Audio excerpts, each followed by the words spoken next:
बिस्मिल्लाहिर्रहमानिर्रहीम। अस्सलाम वालेकुम। कैसे हैं आप सब? उम्मीद करती हूँ कि आप सब ठीक होंगे। अल्हम्दुलिल्लाह मैं भी बिल्कुल ठीक हूँ।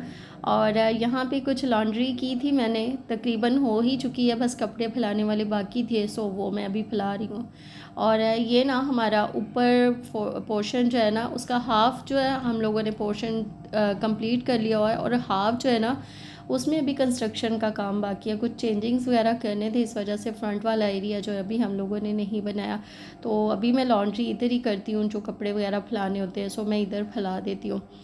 तो बस कपड़े वगैरह में धो के फिर नीचे आ गई थी, और ये वाली बटरफ्लाई पे मेरी नज़र पड़ी। इतनी मिट्टी इस पे जमा हो जाती है, और ये है भी फॉर्मिक शीट पे आमना ने ये बनाई थी, तो मैंने सोचा कि चलो इसको मैं साफ़ करती हूँ और उसके बाद फिर खाना बनाऊँगी। पेंट देख रही थी, इन दिनों में हमारे पेंट जो है ना हम करवा लेते हैं, बहुत साफ़ होते हैं, लेकिन जहाँ पे नमी होती है वहाँ पे जो है ना पेंट थोड़ा सा भी ख़राब हो जाता है। तो ये कुछ गेस्ट आए थे, बच्चे छोटे होते हैं तो फिर हाथ वगैरह लगा देते हैं, तो एक दो जगह पे निशान भी था। और ये वाला जो है ना रूम में ये वाली वॉल जो है इस पर नमी आ जाती है। तो पहले तो नीचे थी, फिर मैंने इसके ऊपर ये वाली शीट लगवाई, और फिर ऊपर आना शुरू होगी उससे, फिर मैंने हाफ शीट जो है वो करवा दी, और अब उससे भी ऊपर चली गई है ये। तो अब सोच रही हूँ कि ये पूरी वॉल पे ही ना मैं ये लगवा दूँ, बस इसी जगह पे भी। ये वॉशरूम है ना, इस दीवार के साथ वॉशरूम में तो वो थोड़ी सी नमी आ जाती है, तो इस वजह से भी पूरा रूम जो है ना वो अच्छा नहीं लगता। तो अभी जो है ना हम लोग ये सोच रहे हैं कि इस पूरी वॉल पे ना हम लोग वॉलपेपर करवा लें, या फिर इस तरह की शीट्स वगैरह आती हैं या कुछ ऐसा करवाएं कि ये नमी से तो हमारा जो है ना पीछा छूटे। बहुत ज़्यादा इसका ना वो होता है कि हम 2-3 माह ही निकलते हैं अगर पेंट वगैरह करवाया हो, तो फिर इस तरह से वो दीवार ख़राब होना शुरू हो जाती है। और जिन्होंने मुझे होम टूर के लिए कहा है, तो इंशाल्लाह मैं होम टूर ज़रूर आपको दूंगी, लेकिन उसके लिए आपने मेरे 10,000 सब्सक्राइबर्स जो हैं वो कंप्लीट करने हैं। तो फिर इंशाल्लाह मैं आपके साथ होम टूर जो है ना वो डिटेल में शेयर करूँगी। किचन का अलग से कर दूँगी, और पूरे घर का जो है ना वो अलग से कर दूँगी। और अरमान को भी छुट्टी हो गई थी, तकरीबन 12:30 बजे का टाइम हो चुका था, तो वो घर आ गया। तो उसके लिए मैं मिल्क शेक बना रही हूँ, लेकिन बनाना वो जो है ना वो बिल्कुल नहीं खाता। तो फिर मैं इस तरह थोड़ी सी चीटिंग कर लेती हूँ, उसको पता नहीं चलता। एप्पल बहुत खुश होके खा लेता है, तो बस मैंने उसका शेक बनाया था, तो साथ में मैंने केला जो वो भी शामिल कर दिया, ताकि इस तरह उसको पता भी नहीं चलता, तो वो ले लेता है। तो ये इसकी पसंद पे होता है कि इसने बस मैंगो खाना होता है, या फिर इसने एप्पल खाना होता है, इसके अलावा ये कोई फ्रूट खाता ही नहीं है। तो फिर मैं इस तरह मिक्स एंड मैच करके इसको दे ही देती हूँ। और ये वाला सिपर इसने दराज से मंगवाया था, और इसी में इसने फिर लेना होता है जो भी कोई ड्रिंक वगैरह बनाता है। तो और बस काम करते करते, छोटे छोटे काम करते हुए ऐसे दिन का पता ही नहीं चलता। आज हम लोगों ने ना नादरा के ऑफ़िस भी जाना था, तो उधर भी थोड़ा सा टाइम लग जाता। फिर मैं जल्दी जल्दी में लगी हुई थी, इसी वजह से फिर मैंने वीडियो जो ना बाकी की शूट भी नहीं की। और आज मैंने दोपहर में पुलाव बना लिया था, मैंने कहा चलो जल्दी से बन जाता, फिर रोटियाँ वगैरह भी नहीं बनानी पड़ती, तो इस वजह से फिर मैंने पुलाव ही बना लिया। तो अभी बना के फिर हम लोग चले गए थे नादरा के ऑफ़िस। उधर काफ़ी देर लग जाती है, और कई दफ़ा तो बड़ा जल्दी से काम हो जाता है, लेकिन कई दफ़ा काफ़ी देर हो जाती है। तो फिर थकन भी अलग से हो जाती है। और दोपहर में अगर कुछ ना बनाया हो, आज अगर मैं लॉन्ड्री ना करती तो फिर तो मैं खैर बना ही लेती, लेकिन जब वो काम आ जाता है ना कि बीच में कोई और काम हो जाए, तो फिर दूसरे काम को थोड़ा सा स्किप करना पड़ता है। मुझे रात को थोड़ी सी ज़्यादा जो है ना वो करना पड़ेगा, रात को खाना बनाने से मुझे बड़ी उलझन होती है। तो खैर आके फिर मैंने खाना बनाया था। तो अभी हम लोग नादरा के ऑफ़िस आ गए थे, तो रास्ते में से फिर हम लोगों ने कुछ शॉपिंग वगैरह भी करनी थी, वो फिर मार्केट चले गए, तो थोड़ी सी देर हो गई। और फिर घर आए थे, और चने जो है स्नैकिंग में बहुत अच्छे लगते हैं, ले आते हैं, बच्चे भी खाते रहते हैं जब किसी का दिल करता है। और ये होना चाहिए कि हम जो चटपटी सी चीज़ें खाते रहते हैं, तो ये हेल्दी होता है हमारे लिए। तो इस तरह वजह से फिर चने जो है ना मैंने रखे होते हैं, तो वो खा खू लेते हैं हम लोग फिर जब कभी किसी चीज़ की क्रेविंग होती है। तो अब तो वैसे भी मौसम चेंज होने लगा है, चीज़ों पे दिल करता है कि इस तरह की चीज़ हो, अच्छी सी बनाई, कोई फ्राई कर लें, तो ये चीज़ें विंटर्स में ना ज़्यादा चलती हैं।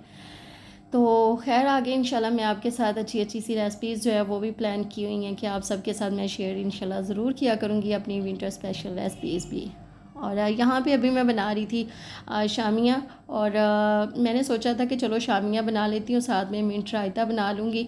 और अपने लिए और हस्बैंड के लिए मैं बना रही थी मीट। तो वो मैंने रख दिया। मेरा दिल था कि आज मैं ना कोई शोरबे वाला सालन जो है ना वो बनाऊँ। फिर मैंने बड़े बड़े आलू काट के ना वो डाल के तो शोरबे वाला सालन बनाया, इतना मज़े का। और बच्चों के लिए फिर मैंने सोचा कि चलो मैं शामियाँ बना देती हूँ। तो शामियाँ मैंने फिर बनने के लिए रख दी थी, लेकिन इन्होंने फिर खाया कुछ भी नहीं है। रोटी वगैरह तो हम लोगों ने नहीं बनाई, इन्होंने शवारमे मंगवा लिए थे तो बस वो इन्होंने खा लिए। तो फिर ऐसे ही मैं मेहनत करती रही। कोई मैं प्याज वाले अंडे बना लेती तो बस इतना ही इनफ होता, लेकिन खैर मेहनत हो गई, सालन बन गया था और साथ में मेरी शामियाँ भी बन गई थी। फिर नेक्स्ट डे इन्होंने बर्गर में डाल के ना वो शामियाँ बर्गर बना लिए थे, बंस। तो यहाँ पे शामियाँ जो जिस तरीके से मैं बना रही हूँ ना, आज थोड़ा सा डिफरेंट तरीके से मैंने बनाया। थोड़ा सा मैंने इसको फ्राई कर लिया था, चिकन को जिंजर गार्लिक का पेस्ट डाल के, उस थोड़ी देर मैंने फ्राई करके स्पाइसेस जो है बेसिक से डलते हैं। और सारे जो है ना मैंने पाउडर फॉर्म में ही डाले हैं, जो साबुत होते हैं होल स्पाइसेस, वो मैंने नहीं डाले।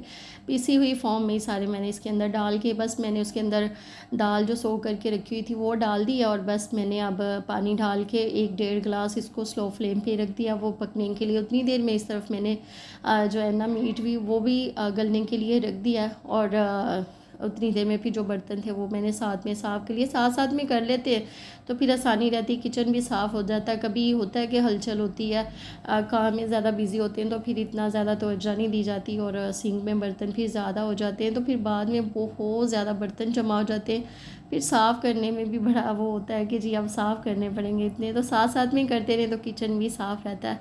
तो बस अभी जो बर्तन गंदे हुए थे वो मैं अभी धो लूँगी। व्लॉग्स बनाने में ना बहुत ज़्यादा यकीन करें मेहनत होती है, मेरा बिल्कुल भी दिल नहीं करता और अब फिर बहुत सारे काम हैं के रह जाते हैं। तो अभी थोड़ा सा काम जो है वो मैंने कोई और भी शुरू किया है, तो वो इंशाल्लाह आगे चल के आपके साथ मैं शेयर करूँगी। तो फिर ना मुझे इतना टाइम ही नहीं मिलता व्लॉग्स वगैरह में। तो अब मेरा व्लॉग जो है ना मैं वीक में एक दफ़ा आपके साथ शेयर करूँगी अपनी रूटीन जो है। तो पीर वाले दिन 6 से 7 बजे के दरमियान इंशाल्लाह मेरा व्लॉग जो है ना वो मैं पोस्ट कर दिया करूँगी। तो डेली डेली या एक दिन छोड़ के अल्टरनेट डे मैं कर रही होती हूँ। कई दफ़ा फिर ये अगर रूटीन जो है वो डिस्टर्ब हो जाती है तो फिर आप रेगुलर रह नहीं पाते। तो मैं चाह रही थी कि रूटीन पे काम करें, जो भी है सबको पता हो कि मेरा किस दिन व्लॉग आना है और टाइमिंग क्या है। तो बस ये होना चाहिए कि टाइमिंग आपकी सही होनी चाहिए, चाहे आप वीक में एक दफ़ा कर दें, 2 दफ़ा या 3 दफ़ा आप अपना वीडियो जो वो पोस्ट कर रहे होते हैं, लेकिन टाइमिंग होनी चाहिए। तो जिस तरह मुझे आसानी लगी फिर मैंने इस तरह का बनाया कि चलो वीक में एक दफ़ा अपना व्लॉग जो है ना आप सबके साथ मैं शेयर कर दिया करूँगी। और अगर आप यहाँ तक पहुँच चुके हैं मेरी वीडियो को देखते हुए तो प्लीज़ मेरी वीडियो को लाइक एंड शेयर भी ज़रूर कीजिएगा। चैनल पर फर्स्ट टाइम आए तो उसको सब्सक्राइब भी ज़रूर कीजिएगा। और ना दाल जो है हमारी अच्छी तरह से गल चुकी थी और जो चिकन है वो भी अच्छी तरह से अंदर तक कुक हो चुका था। तो अभी मैंने थोड़ा सा ठंडा करके और अलग से बर्तन जो वो गंदा नहीं किया, इसी के अंदर मैंने इसको अच्छी तरह से कूट लिया। और इसके अंदर मैंने सब्ज़ धनिया, सब्ज़ मिर्चें और साथ में डाल दिया था ब्लैक पेपर डाला है। और बस ही मैंने इसको मिक्स कर लिया। 2 अंडे मैंने डाले थे, बाद में अंडे डालने की ज़रूरत नहीं। अगर आप इसको ऐसे फ्रीज़ भी कर देना तो फिर इसमें बाद में भी जब इसको शैलो फ्राई करेंगे तब भी आपको इसमें अंडे की ज़रूरत नहीं होगी, हमने इसके अंदर डाल दिए हैं ऑलरेडी। और फिर हमारी शामियाँ जो वो रेडी हो गई थी तो मैं सोच रही थी कि मैं ना इनको साथ में मिंट रायता बना देती हूँ तो रोटी बना लूँगी, लेकिन इन्होंने भी खाया नहीं। केचप के साथ इन्होंने अपनी शामियाँ जो वो ले ली थी और फिर इन्होंने शवारमे मंगा लिए थे। आज के लिए था बस इतना ही, रखिएगा बहुत ख्याल, अल्लाह हाफिज़।